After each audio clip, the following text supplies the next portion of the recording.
저희가 마태복음 11장 1절에서 10절까지 읽었는데요. 이 본문을 보시면서 어떤 느낌이 드세요? 우리가 이제 본문을 이해하는 것도 중요하지만 이렇게 읽으면서 어떤 느낌이 오는가 하는 것도 굉장히 중요하죠.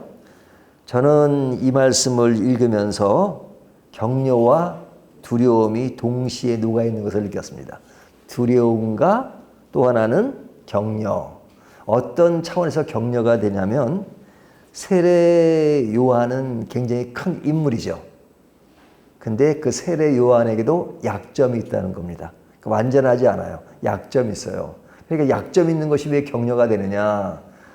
저 한 사람을 보면 문제투성이고 부족함 투성인데 그렇게 큰 인물도 약점이 있다는 걸 보면서 야, 저렇게 큰 사람도 약점이 있다는 것을 보면 뭐 정말로 내 약점 당연하지. 그리고 격려가 된다는 생각이 들죠. 그런가 하면 두려움이 있는데 그 두려움은 뭐냐면 믿음 생활을 잘 하다가도 한순간에 주님에 대한 의심이나 실족이 있을 수 있다는 거예요. 그렇죠? 우리가 믿음 생활 잘할 때는 그냥 뭐 계속 승진하고 계속 잘 나가고 믿음이 약해지지 않을 것 같은데 한순간에 믿음이 뚝 떨어지는 경우가 있단 말이죠. 그렇기 때문에 내가 한순간도 방심하면 안 되겠구나 하는 생각을 하게 됩니다. 이런 분위기를 오늘 본문에서 느낄 수 있었다는 거예요. 자, 그러면 오늘 본문이 어떤 내용을 다루고 있느냐? 세례 요한이 옥에 갇힌 이야기를 합니다. 2절을 보면 요한이 옥에서 그러죠. 이 옥이란 말은 감옥에서 그런 말이잖아요. 그러면 세례 요한이 왜 감옥에 들어갔나요? 1번 나쁜 짓을 했다. 2번 도둑질을 했다. 3번 거짓말을 했다. 뭐 여러 가지 얘기할 수 있죠. 근데 세례 요한은 거짓말에서도 아니고 그리고 도둑질을 해서도 아니고 나쁜 짓을 해서 감옥에 들어간 것이 아닙니다. 바른 소리를 해서 들어갔어요. 바른 소리. 헤롯의 그 그릇된 모습을 보고 바른 소리를 한 것입니다. 그 바른 소리가 하근이 되어서 감옥에 들어간 것이죠. 그러면 감옥에 들어가는 사람은 죄수들만 들어가는 것이 아닙니다. 진짜 죄를 지어서 들어가기도 하지만 그렇지 않고도 바른 길을 감에도 불구하고 누명을 쓰고 감옥에 들어가는 사람도 종종 있죠. 우리가 사도 바울을 보면 사도 바울이 믿음을 가지고 얼마나 하나님의 은혜 아래 살고 그리고 정직하게 살려고 노력을 얼마나 많이 했습니까? 하지만 사도 바울이 감옥에 들랑달랑했어요. 그가 죄가 많아서가 아니라 물론 인간이 하나님 앞에서 보면 모든 사람이 다 죄인이지만 세상에서 감옥에 보낼 때 어떤 죄를 사람들이 생각할 때 이것이 죄다 해서 들어가는 거잖아요. 하지만 사도 바울이 그 세상 기준에서 죄가 아님에도 불구하고 감옥에 들어갔단 말이죠. 근데 그처럼 세례 요한도 지금 감옥에 있는데 세상적으로 잘못해서가 아니라 바른 소리를 했음에도 불구하고 감옥에 들어갔다는 거죠. 그런 것을 보면 참 세상은 모든 것을 평정하게 올바르게 판단하는 것만은 아니죠. 자, 그러면 세례 요한은 어떤 사람인가? 뭐 굳이 설명을 안 해도 다 아시겠지만 성경은 세례 요한에 대해서 이렇게 평가합니다. 예수님보다 먼저 와서 그분의 길을 예비하는 자다 이렇게 말하죠. 예수님보다 6개월 먼저 태어났잖아요. 그리고 먼저 와서 그 예수님이 가시는 길을 예비하는 자다 이렇게 말합니다. 그래서 성경은 세례 요한을 소개할 때 광야에 외치는 자의 소리라고 말합니다. 그리고 광야에서 세례 요한이 무엇을 했죠? 세례를 베풀고 그리고 그릇되게 나오는 이 사람들에 대해서 해처럼 믿어마, 해처럼 묻어마, 독사의 자식들아 그렇게 아주 강렬하게 이야기했던 사람입니다. 그런데 예수님은 세례 요한을 어떻게 평가하고 있느냐? 9절을 보면요. 그러면 너희가 어찌하여 나갔더냐? 선자를 보기 위함이었더냐? 옳다. 내가 너에게 이르노니 선지자보다 더 나은 자니라. 자, 누구에게 하는 말이에요? 세례 요한이 선지자보다도 더 나은 자니라 라고 예수님은 세례 요한에 대해서 굉장히 좋은 점수를 주고 있습니다. 내일 본문 11절을 보면 내가 진실로 너에게 말하노니 여자가 낳은 자 중에 세례 요한보다 큰 이가 일어남이 없도다. 누구의 말씀이에요? 예수님의 말씀이죠. 여자가 낳은 자 중에 큰 이가 이보다 없다 하는 이 말씀은 세례 요한을 굉장히 좋게 평가하신 겁니다. 그런데 이렇게 높게 평가하는 이가 지금 어디에 있어요? 감옥에 있어요. 감옥에 있어요. 그러니까 바른 믿음 생활이 늘 우리를 편안하게, 우리를 안락하게만 만드는 것은 아니에요. 어떨 때는 바른 믿음 생활이 우리를 더 어렵게 하는 경우도 있다는 것을 꼭 기억해야 합니다. 세례 요한이 감옥에 왜 들어갔어요? 바른 믿음의 길을 갔기 때문에 들어간 것입니다. 그러니까 우리가 믿음 생활을 철저히 하면 항상 좋은 길이고, 또 믿음이 좀 약하면 나쁜 길이고 꼭 그러진 않아요. 그러지 반대가 될 때가 있단 말이죠. 그러니까 우리가 그냥 믿음 생활 제대로 하지 않는데 모든 일이 잘 되고 그러면 이것이 뭐 하나님의 은혜구나 이렇게 생각하면 안 돼요. 나를 다시 한번 점검해야 돼요. 그리고 막 그냥 내가 막 좋은 일인데 그때 믿음이 좋다고 생각만 할 게 아니라 내가 또 이것을 또 깊이 다른 면으로 생각하는 것이 필요하죠. 그러니까 우리의 외향적인 것이 우리의 믿음과 언제나 비례하는 것은 아니에요. 진짜 믿음의 길과 기도를 더 많이 함에도 불구하고 더 어려운 일이 생길 수도 있고, 기도를 안 하고 그런데도 더 잘 될 때도 있어요. 그러니까 우리의 어떤 삶의 그 여정이라고 하는 것은 참 가늠하기가 힘들 때가 참 많죠. 자, 세례 요한이 감옥에 들어가는 것은 바른 말을 했기 때문에 그래요. 바울이 감옥에 들어갈 때마다 왜 들어갔어요? 바른 복음을 전하기 때문에 들어갔어요. 바른 복음을 전하기. 그 복음 전하지 않았으면 감옥에 들어갈 이유도 없었어요. 그러니까 우리가 바른 믿음 생활을 하면 고난과 핍박과 어려움이 올 수 있다는 것을 늘 기억해야 합니다. 그런데 이런 상황에 세례 요한이 그의 제자들을 예수님께 보냅니다. 지금 감옥에서 세례 요한이 그의 제자를 예수님께 보내서 질문을 합니다. 그 질문하는 내용이 3절이에요. 예수께 여짜오되 오실 그이가 당신이오나이까 우리가 다른 이를 기다리오리까. 자, 이것이 누구의 질문이에요? 세례 요한의 질문이죠. 물론 세례 요한의 제자들이 와서 질문하는 겁니다. 세례 요한의 말을 듣고, 그러니까 세례 요한이 그의 제자들에게 예수님께 이렇게 물어보라 해서 하는 질문입니다. 그것이 뭐냐면 오실 그이가 당신이오니까 우리가 다른 이를 기다리오리까. 다시 오실 그이, 그것은 뭐예요? 메시아를 얘기하는 거죠. 메시아. 그러니까 세례 요한이 메시아를 먼저 와서 알린 사람이잖아요. 근데 그 예수님에 대해서 당신이 진짜 그입니까? 아니면 우리가 다른 사람을 기다려야 합니까? 라고 질문하는 거잖아요. 그러니까 이 질문 속에는 그런 세례 요한의 의심, 그런 것도 포함되어 있고, 그리고 약간 의아해하는 그런 모습이 있단 말이죠. 자, 이 질문을 듣고 예수님이 뭐라고 답변하시냐면 4절을 보면 예수께서 대답하여 이르시되 너희가 가서 듣고 보는 것을 요한에게 알리되. 자, 예수님의 답변이요. 내가 메시아다 이렇게 말씀하지 않으세요. 가서 듣고 보는 것을 요한에게 알리라.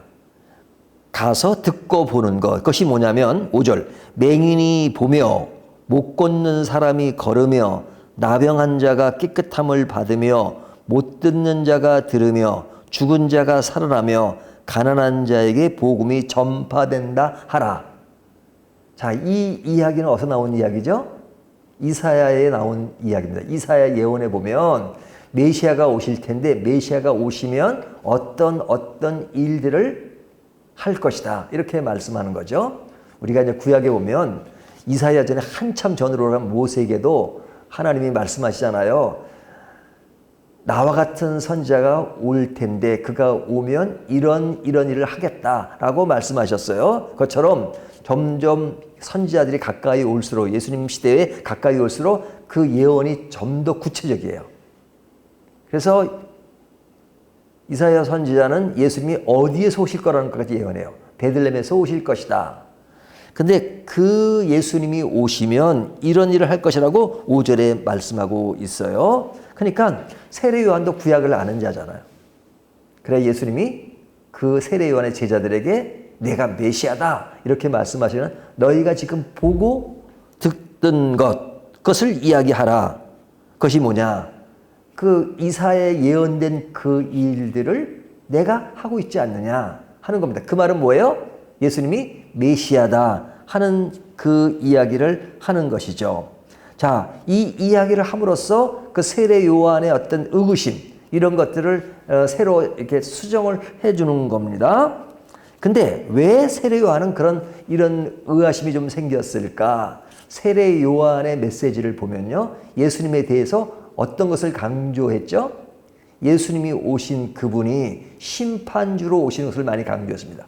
그가 오시면 불로 막 알곡과 쭉정이를 어떻게 할 것이다 하는 그 세례 요한이 있었잖아요. 그러면 예수님은 당시에 메시아로 오셔서 그릇된 것들을 수정하고 불의를 고치고 그리고 잘못된 것을 심판하는 그런 심판의 메시아로 올 것을 가르치고 그랬어요. 근데 지금 세례 요한이 감옥에 있는 것은 억울하게 있는 거잖아요. 억울하게 있는 그 세례 요한이 있다면 예수님이 그런 것들을 새롭게 해서 세례 요한은 감옥에 있으면 안 되는 것이고 그리고 잘못을 저지른 헤롯 왕 이런 사람들을 심판해야 옳은 것이 아니겠어요? 근데 그 헤롯은 멀쩡하고 본인은 감옥에 있고 그러니까 메시아가 오셔서 보니까 이런 심판에 대한 그것이 있어야 되는데 하시는 걸 보면 심판보다는 맨날 제자들랑 돌아다니면서 그냥 여러 가지 사역은 하시는데 너무 그 사역 자체가 허약하단 말이죠. 강하고 그냥 뭔가 팍팍 뭐가 이게 돼야 되는데 그릇 때문에 팍팍 치워버리고 그냥 잘라버리고 그냥 그래야 되는데 그냥 인자하시고 그리고 사람들 고쳐주고 불쌍히 여기시고 그리고 사람들에게 먹이시고 뭐 그런 일만 하시니까 이 주님은 왜 그러실까라는 의구심이 생겼단 말이죠. 그래서 제자들을 보내서 당신이 그입니까? 오실 메시아입니까? 라고 의아심을 드러냈죠. 자, 이 의아심을 보건대 세례 요한은 예수님을 전적으로 부인한 게 아니죠. 세례 요한은 전적으로 예수님을 의지합니다. 인정합니다. 그리고 예비하는 사람이에요. 하지만 이런 의아심은 어디서 출발한 거예요? 아주 작은 것. 아주 작은.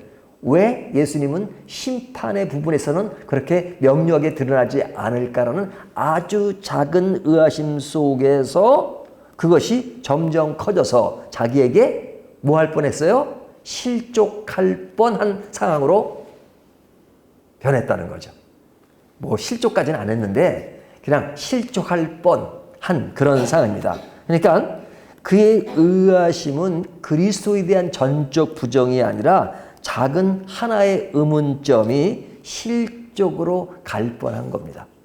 자, 이 말이 굉장히 중요해요. 우리가 지금 예수를 믿고 새벽기도에 오시는 분들은요, 기도 많이 하시는 분들이잖아요. 이런 분들이 쉽게 무너지지 않아요. 하지만 전혀 안 무너지는 건 아니죠. 근데 어떤 걸로 무너지느냐?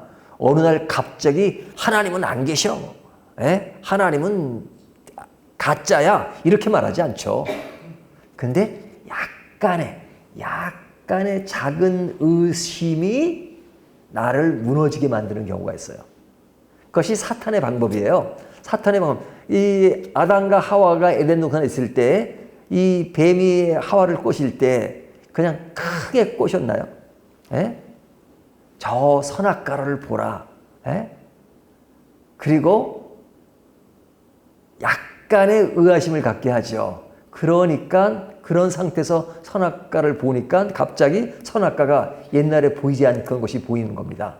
보암직도 하고 먹음직도 하고 그렇게 변하잖아요. 그러니까 우리의 작은 그 의아심이 우리를 실족하게 만들 수 있다는 겁니다. 그렇기 때문에 우리는 그런 작은 것을 결코 가볍게 여겨서는 안 된다는 겁니다. 자, 이런 그 세례 요한의 실족할 뻔한 상황이 있는데 이런 사건이 일어나고 나서 7절부터 10절까지를 보면 그 요한의 제자들이 떠난 다음에 7절 그들이 떠남에 예수께서 무리에게 요한에 대하여 말씀하시되 그리고 이제 그 제자들이 간 사이에 요한에 대해서 말씀하는 겁니다. 그리고 우리가 조금 전에 이야기했던 9절에 보면 선지자보다 크다라는 것을 이야기하죠. 선지자보다 크다. 그가 광야에서 외칠 때 너희가 그에게 나갔을 때 무엇을 보기서 나갔느냐? 갈대를 보려고 나갔느냐? 아니면 부드러운 옷 입은 자를 보기서 나갔느냐? 그런 자를 보려면 왕궁에 있다. 근데 그에게 나간 것은 그가 외치는 메시지, 그것을 보러 나가지 않았느냐? 근데 그는 다른 선자보다 큰 자다, 나은 자다, 이렇게 말씀하죠. 그리고 10절에 말하기를 기록된 바 보라 내가 내 사자를 내 앞에 보내노니 그가 내 길을 내 앞에서 준비하려 하신 것이 이 사람에 대한 말씀이니라. 주님은 세례 요한의 작은 실족에 대해서 뭐라고 평가하십니까? 아, 그는 진짜 지금까지 잘했어. 너무너무 잘했어. 근데 그 하나의 흠이 있었어. 그러니까 그 하나의 흠이 정말로 문제를 많이 만들었어. 라고 만들고 그는 그 하나 때문에 지금까지 쌓아왔던 그 모든 공이 다 무너진 거야. 라고 말씀하지 않으셨어요. 그가 그런 실족할 뻔한 그런 의아심이 있었지만 주님은 여전히 그를 높게 평가하고 계십니다. 그의 작은 하나의 실수로 전체를 부정하지 않아요. 근데 우리는 반대가 될 때가 많아요. 우리가 상대방의 어떤 하나의 단점을 가지고 전체를 부정할 때가 있어요. 하나님에 대해서도 하나님이 그동안 나한테 믿음으로 갈 수 있도록 잘 인도하셨는데 내가 행하는 모든 한 가지가 잘 안 되면 그 한 가지를 가지고 하나님 진짜 살아계십니까? 왜 나에게 이런 고난과 고통을 주십니까? 라고 나의 작은 그 의아심이 하나님을 전적으로 부정하려고 할 때가 있고 상대방에 대해서도 그럴 때가 있고 내 자신에 대해서도 내가 어떤 그런 그 힘든 일이 딱 오면 그것으로 인해서 아이고 나란 사람은 안 돼. 나란 사람은 글렀어. 불가능해. 자기 부정을 할 때가 있잖아요. 좋은 의미에서 자기 부정은 괜찮지만 그런 어떤 그 자기의 존재 가치를 완전 무너뜨리는 것은 좋은 것이 아니잖아요. 근데 진짜 모든 것이 다 안 좋아서 그러나요? 작은 하나가 나를 완전히 부정할 때가 많아요. 근데 예수님이 하신 것을 보면 세례 요한의 그 실점 하나를 통해서 전적으로 부인하지 않으시죠. 부정하지 않으시죠. 그에 대해서 도리어 그를 높이 평가하는 것을 볼 수 있어요. 자, 이 말씀이 우리에게 주는 교훈이 뭡니까? 자, 우리는 믿음을 가지고 살아가잖아요. 믿음에 대해서 이렇게 정리하고 싶습니다. 믿음은 다 아는 것이 아니라 알아가는 것입니다. 우리가 믿음이 있다 해서 뭘 다 알지 않아요. 세례 요한이 다 알지 않았어요. 그 위대한 세례 요한도 예수님에 대해 다 알지 못했어요. 하지만 다 알지 못한다고 해서 믿음이 없는 거냐? 아니에요. 우리의 믿음은 알아가는 것입니다. 하나님은 지금도 우리에게 여백으로 남겨놓으신 분이 많아요. 우리가 예수를 믿는 게 다 알아서 믿나요? 성경 다 아세요? 창세기부터 계시록까지 다 아세요? 저는 20대부터 신학을 해가지고 지금까지 목회를 했지만 성경을 몇 번 설교를 다 하고도 남았지만 여전히 모르는 것이 많고 부족한 것이 많고 하나님은 어떻게 다 알아요? 하나님과 인간의 크기를 비교하면 100분의 1, 1000분의 1이에요? 아니요. 숫자로 파악할 수만큼 차이가 있잖아요. 근데 하나님이 보여주신 것만큼 조금씩 알아가는 거잖아요. 그러니까 믿음이라고 하는 것은 다 알아서 믿는 것이 아닙니다. 하지만 믿음을 가지면 조금씩 알아가는 거예요. 그러면서 우리가 성장하는 것이죠. 근데 우리는 다 알지 못하면서 어떻게 예수님을 믿고 하나님을 믿느냐? 그분에 대한 신뢰가 있기 때문에. 그분을 믿으니까. 그분을 믿으면 그분이 알고 계신 그 모든 것을 다 알지 못해도 우리가 그분을 믿으니까요. 우리가 어린 아이들이 엄마를 믿잖아요. 예? 엄마 이렇게 자꾸 늘어잖아요. 예? 그럼 뭐예요? 엄마를 믿으니까죠. 엄마에 대해서 다 알아요? 엄마가 뭐 몇 년생 태어나서 언제 누구의 할머니가 누구 그 위에 조상은 누구 다 알아요, 애들이? 몰라요. 예? 엄마의 어떤 학교 다닐 때 그 뭐 성적을 다 아나요? 몰라요. 하지만 그 엄마를 믿으니까, 신뢰하니까 엄마를 전적으로 붙잡고 늘어지는 거죠. 우리의 믿음도 마찬가지입니다. 자, 우리가 하나님을 다 알지 못한다 할지라도 우리의 믿음은 그분에 대한 신뢰로 점점 알아가면서 우리의 신앙의 폭을, 신앙의 크기를 넓혀가는 겁니다. 그래서 우리가 늘 조심해야 될 것은 나의 작은 하나로 하나님을 전적으로 부인하는 것은 없는가 하는 것을 생각하면서 우리가 늘 경각심을 가지며 그러면서도 자신에 대해서는 겸허하게 알아가는 존재라는 것을 믿으면서 나가면 하나님이 그럴 때마다 우리를 또 이렇게 일으키십니다. 넘어지기도 해요, 우리가. 예? 그 하나님이 그래, 너 넘어져. 어떤 사람은 나는 왜 이렇게 넘어진지 모르겠다고. 당연하죠. 우리가 약한데. 누가 자신 있게 자기 신앙을 얘기할 사람이 있겠어요. 하지만 넘어지고 쓰러지고 할 때마다 하나님이 우리의 손을 잡아주십니다. 오늘 이 말씀을 가지고 우리가 늘 우리의 존재 가치를 다시 한번 점검하는 저와 여러분이 되시기를 주님의 이름으로 축원합니다.